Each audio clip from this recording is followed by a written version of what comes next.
All right, here's your stimulus update in under 10 minutes. So here's the recap. Yesterday, Senate Majority Leader Mitch McConnell took to the Senate floor for the very first time and rolled out his plan, his private little caucus plan for a stimulus package. Now, there is a revolt in the Senate right now over this money, this plan that he rolled out. He actually had senators slamming the door, walking out of a meeting, saying they can't believe what's happening. Senator Ted Cruz, you had to leave the meeting. You had Senator Rand Paul. He described the caucus as a group of Bernie Sanders brothers. He said, we're starting to look like a progressive band of Bernie Sanders brothers. We're spending money that we can't afford.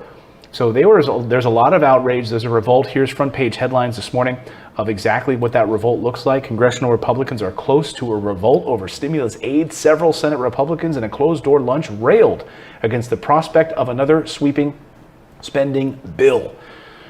So Senate Leader Mitch McConnell on the floor of the Senate rolled it out in three key areas. And I'll tell you what those are. Here's what Senate Leader Mitch McConnell had to say on the Senate floor as these things fall into three key areas for this next $1 trillion stimulus package. I've said we will start with the facts and develop real, targeted solutions on the subjects that matter most to American families. Well, Madam President, it turns out that means three things: kids, jobs, and health care. Kids, jobs, and health care. So what does that shape up like? Well, on the kids front, he actually made fun of the Democrats and said, look, Democrats actually had less money in their bill, their HEROES Act, for education than we do. And the number's coming in at about $105 billion for getting schools reopened, social distancing protocols inside of schools, child care incentives, and other things. So I was encouraged to hear that. I didn't know how much we would see for child care. Look, low-income families particularly got hit hard with their inability to be able to, to go to work, but also having to take care of their kids when schools were shut down. It really adversely affected minority communities. So I was glad to hear that Republicans put that in there. He talked about $105 billion for education would be separate from the additional child care money. So $105 for schools possibly and reopening, and additional incentives for child care. That's great news. He also said that he supports another round of direct payments. That was the next big piece of this. So we are getting the word from Senate Leader Mitch McConnell, direct payments. Checks going out to the American people. How much? We don't know. Will it echo something similar to the CARES Act, which was passed back in March, which would be $1,200? $1,200 in stimulus money for those who qualify up to $75,000 plus $500 for dependents. That was the CARES Act. What do they want in the Republican side? There is word that they could come to a compromise in keeping it at adjusted gross income levels of $40,000. More than that, and you wouldn't get much of a stimulus check. So $40,000 and under. What about dependents? We don't know.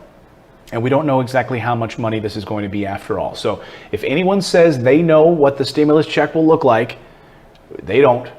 We don't know yet. And we won't know until later in the week, until he goes into his caucus and they hash these things out. Among the things that he also talked about was another round of PPP loans, these forgivable grants for PPP, which is pretty fantastic for small businesses. It's really helped small businesses. Those loans and grants are about to dry up and run out. He wants another round of those things, and specifically as an encouragement for those businesses to hire people and keep them employed, keep them working, being able to reopen. So making sure that they're compliant for safety. So I think in some things, when you walk into a business, you might see those hand sanitizer stations and other things. This money might be targeted for making sure that businesses can reopen, that their workers are safe, the businesses are protected, and that customers, when they come into those stores, would also be protected. So we'll see how that shapes up later this week. What he said is just as important as what he didn't say. Some things he didn't talk about during this speech yesterday: payroll tax cut. Now, you'll recall that this is what President Trump has wanted. And President Trump basically said he thinks he would veto a bill if it does not include a payroll tax cut. Well, guess what? He didn't mention it. And Republicans are not on board with it. So I would be really surprised if this thing passes with a payroll tax cut. We can't afford it. You know, the revenue in the United States already is low, and Social Security, Medicaid could become insolvent even more quickly than they already are on pace for if we don't have revenue coming in from payroll taxes. So there's not an appetite from Republicans, and Democrats certainly don't want it. But President Trump maybe has a glimmer of hope because he went to dinner last night with Mark Meadows, his chief of staff, and Senator Lindsey Graham. And apparently they had some discussions about trying to broker and work on this paycheck tax cut, this payroll tax cut. So we could see it after all if Lindsey Graham is going to be the arbiter here. Now Lindsey Graham, he's come out for additional stimulus checks because he's up for a tight re-election right now in South Carolina. So, it's any wonder, maybe it's a shock, I know, that a senator would suddenly want these things that they wouldn't normally want during an election year. So we'll see. Democrats, for their part right now, are sitting back. They're watching this back and forth fighting right now. When the old rule in politics is that when you have parties right now that are in a revolt among each other, a circular firing squad, you do not get involved. You sit back. So with these Republicans infighting right now, they're just letting them play it out and take this thing one step further. Another something else that he talked about during the floor speech was liability protection. That's something near and dear to Mitch McConnell's heart. So expect to see liability protection in this bill for businesses. That way they do not get sued because of coronavirus. If someone gets sick on their watch at their business, that they would be protected, like a 5-year moratorium on being able to sue a company because you got sick by working at that company. So that's going to be a big part of this next bill, is that liability protection. What else is in this thing? You have the infighting, and Senator Ted Cruz getting out yesterday. He walked out of that meeting, slammed the door, and he said, "What in the hell are we doing?" He said, quoting him. He basically argued that if we don't prioritize reopening the country right now as a first priority, he said, you're basically going to elect Joe Biden as our next president. We are going to lose in the fall if we do not prioritize reopening. But I think a lot of what's in this bill from Senate Majority Leader Mitch McConnell is targeted towards reopening. Job incentives for hiring and maintaining workers, safety measures for those businesses, schools reopening, stimulus money so that people can pay their bills, which would be an infusion of cash into the economy. Now, is it as robust as what the Democrats wanted? No. He took a swipe at the Democrats and said, we're not going to have all these bloated policies in there like cannabis money and money for illegal immigrants and other things like that. And sure, there's a lot of bloat in that HEROES Act. But there was also a lot of good in there.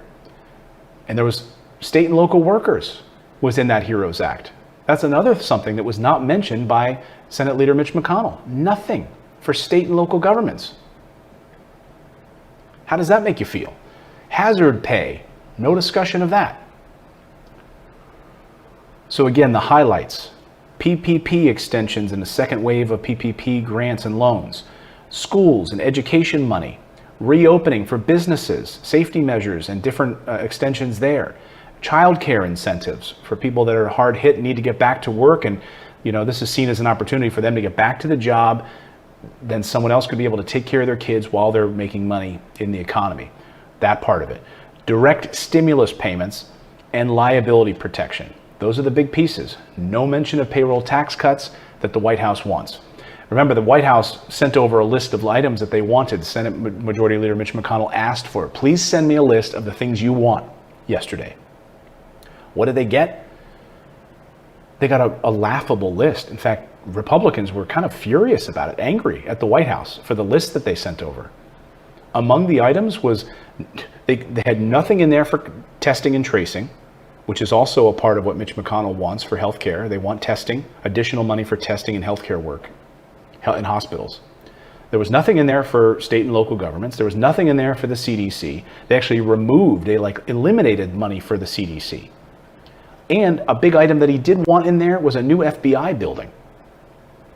That's been a priority for President Trump for years. A new FBI building as part of the stimulus plan. So that's the very latest on the stimulus. Now what's going to happen is the rest of this week, they will get together and iron this out. Treasury Secretary Steven Mnuchin wants this done by Friday so that they can get this thing passed as quickly as possible. There's a lot of hurdles to get over in the next 2 days. Democrats in the House And the rest of the Republican caucus has to get on board with this thing before it ever makes it to the White House for a signature. And unemployment quickly drying up. And we don't know exactly what will be in those unemployment benefits either, which is another piece of this. So all of that being said, we'll keep our eyes on it. Smash that like button and please subscribe to the channel if you are new here. We will be watching this very closely this week. So much love to you all. Thank you so much for tuning in. And Grover says thank you so much as well. He loves having you here as part of the show, don't you, buddy? That's right. He does. Thank you, everyone. We'll see you again tomorrow, 9 a.m. Eastern time for another episode of Morning Invest. Now be safe to each other and be kind. We'll see you back here tomorrow.